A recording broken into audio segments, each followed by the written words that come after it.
Hi అండి.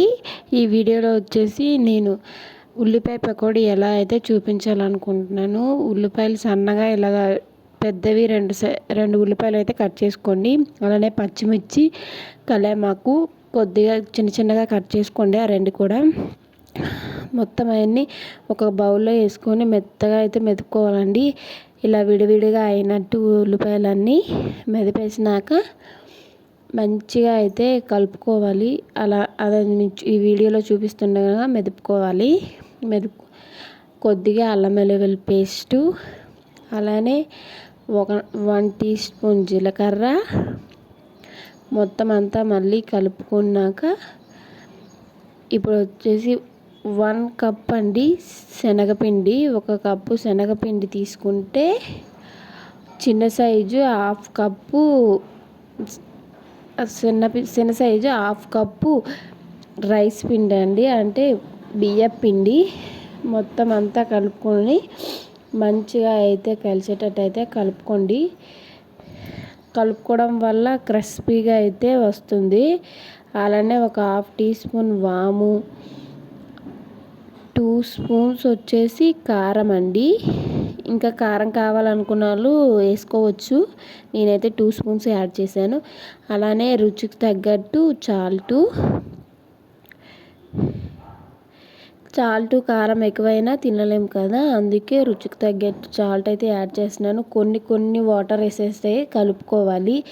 ఎలా అంటే సాఫ్ట్గా వచ్చినట్టు కాదండి, కొద్దిగా పొడి పొడిగా ఉన్నట్టయితే క్రిస్పీగా అయితే వస్తుంది. నేను చూపిస్తాను ఆ విధంగా కలుపుకుంటే మాత్రం మీకు కరకరలాడే ఉల్లిపాయ పకోడీ అయితే వస్తుంది. ఇలా అండి ఈ విధంగా కలుపుకోవాలి. అలాగే కళాయి పెట్టుకొని వాటర్ అయితే యాడ్ చేసుకున్నాను. మనం కలుపుకున్న దానిని కొద్దిగా ఆయిల్ అయితే కాగినాక వేసుకోవడమే. ఇదిగోండి, నాకు ఆయిల్ అయితే హీట్ ఎక్కిపోయింది.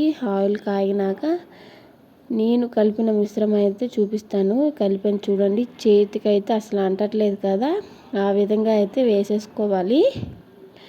మొత్తం ప్యాన్ మొత్తం సరిపోయినంత ముద్ద అయితే వేసేసుకుంటున్నాను నేను. మీకు చూపిస్తాను చూడండి, చెయ్యి చూపిస్తాను, ఒకసారి చూసేయండి.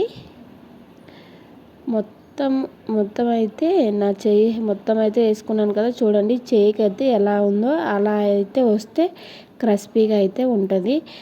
ఈ వీడియో కనుక నచ్చితే లైక్ చేయండి, సబ్స్క్రైబ్ చేసుకోండి.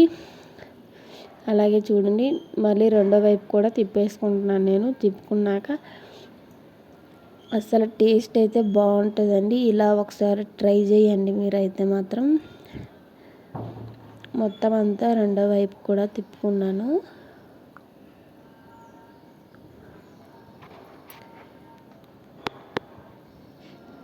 చూడండి, సైడ్కి అయితే తీసేస్తున్నానండి నేను. తీసేసి ఆల్రెడీ ఫ్రై అయిపోయింది.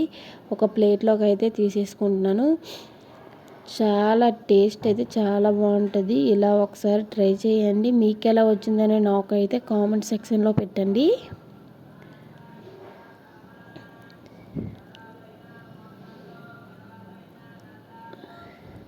మొత్తం అంతా సైడ్కి అయితే తీసి పెట్టుకున్నాను.